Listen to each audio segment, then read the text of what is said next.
உற்சாகமான ஆவி என்னை தாங்குபடி செய்யும் ஆண்டவரே. என்ன ஒரு அருமையான வார்த்தை.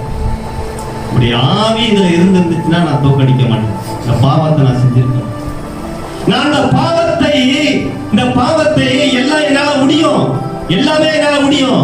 என்கிட்ட வலிமை இருக்கு, என்கிட்ட பலம் இருக்கு, என்கிட்ட எல்லாம் இருக்கு, எல்லாமே என்னால செய்ய முடியும் என்ற எண்ணத்திலே நான் ஒரு கர்வத்தினாலே இப்படிப்பட்ட காரியத்திலேயே நான் வாழ்ந்து கொண்டிருந்ததினாலே ஐயா அவனை ஜெயித்து விட்டேன், இவனை ஜெயித்து விட்டேன், இந்த தேசத்தை ஜெயித்து விட்டேன், எனக்கென்று ஒரு பலம் இருக்கிறது என்று அந்த பலத்தின் மேலே என்னுடைய சிந்தனை இருந்ததினாலே இந்த பாவத்துக்கு நான் இடம் கொடுத்து விட்டேன்.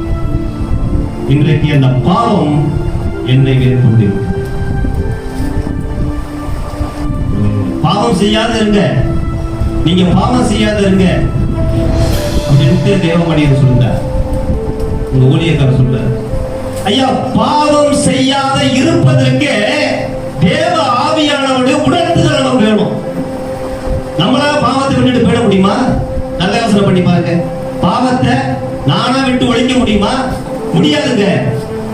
பாவத்தை விட்டு ஒழிக்க வேண்டும், பாவத்திற்கு நான் விலகி ஓட வேண்டும் என்றால் தேவனுடைய ஆலோசனை எது சரி என்று எது சரியில்லை என்று சரியான நேரத்திலே அவர் நமக்கு ஆலோசனை கொடுத்தால் மாத்திரமே நாம் ஜெயிக்க முடியும். சொல்லுகிறார்.